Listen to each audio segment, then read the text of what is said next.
The plate is perfect. You stand before it, bone-white porcelain against obsidian granite, and you do not breathe, not yet. Breathing disturbs the air, and disturbed air moves the garnish, and moved garnish is death. You adjust the final microbrine with surgical tweezers, 1 millimeter to the left. There.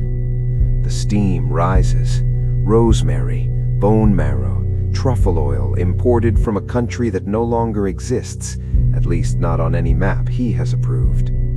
Outside this kitchen, somewhere above you, a man waits.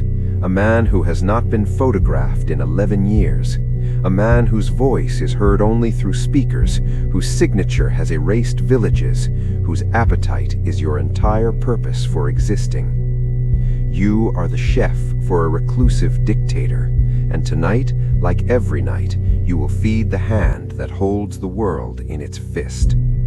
But you were not always this. Once you were a boy in a village with no name worth remembering. Your mother cooked over a fire that burned newspapers and furniture legs.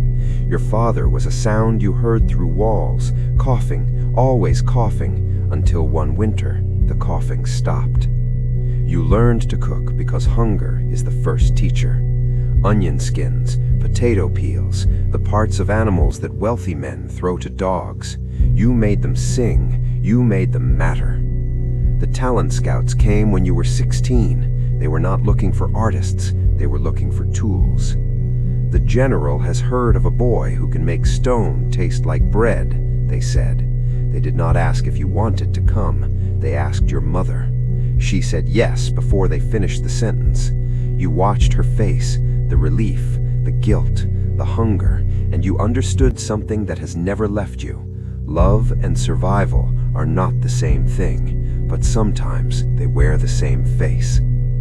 The palace was not a palace, it was a bunker, concrete and steel buried beneath a mountain, accessible only by elevators that required 3 separate keys held by 3 separate men who never spoke to each other. Your kitchen was beautiful. Copper pots from France, knives from Japan, a walk-in refrigerator stocked with ingredients that cost more than your village earned in a decade. You touched the marble countertops and felt them cold against your palms, cold like a tomb. They showed you to your quarters, a room with no windows, a bed with silk sheets, a door with no handle on the inside. You will sign, the administrator said, sliding a document across the table. 47 pages. You read none of them. This is the contract of silence, he continued. You will not speak of what you see. You will not speak of what you hear. You will not speak of what you cook, or for whom, or why. And if I refuse? He smiled. It was not a smile. The contract has already been signed by your mother. Your cooperation is inherited. That night, you cooked your first meal in the Gilded Cage, and you have cooked every night since, for 17 years. The ritual never changes. At 7:42 p.m., you place the finished dish on the cart. The dome goes over it, sterling silver, polished until you can see your reflection warped and strange. At 7:43 p.m., the door opens. His name is... No, you do not know his name. You have never asked. To know his name would be to acknowledge that he is human, and you cannot afford that, not when you watch him do what he does next.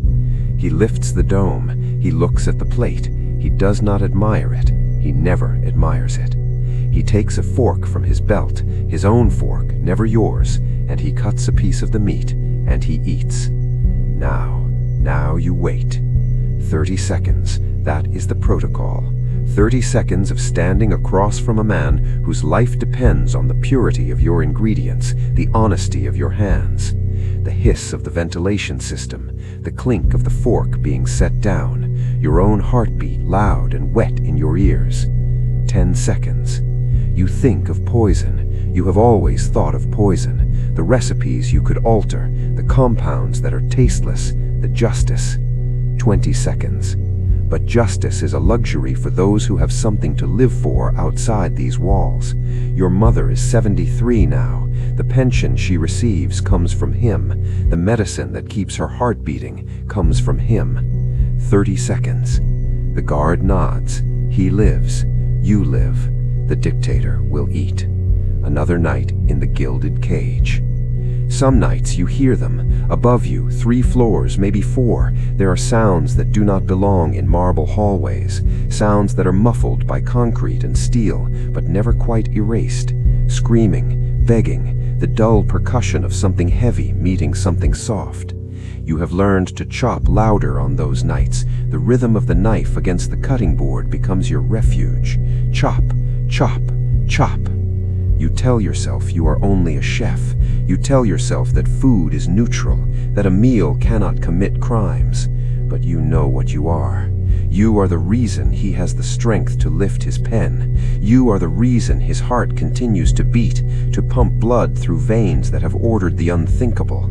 Every calorie you craft is complicity. The accomplice chef. That is what you call yourself in the darkness of your windowless room. Not prisoner, not victim, accomplice.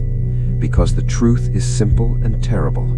You could have refused. You could have accepted the consequences. You could have let them kill you rather than feed the machine. But you chose to live. And living, here, in this place, is a choice you make every morning when you wake, every night when you plate the meal, every 30 seconds when you watch the guards survive your cooking. Tonight is different. The administrator came this morning. The general is unwell, he said. The general is 91 years old, and his body has finally begun the rebellion his people never could. Make something memorable, the administrator said, something from his childhood. You stand in your copper pot kingdom, and you prepare a meal of bread and bone broth, peasant food, the food of the village he came from before he became what he became. And you wonder, was there a moment, a single breath, a single choice where he could have remained human? You will never know.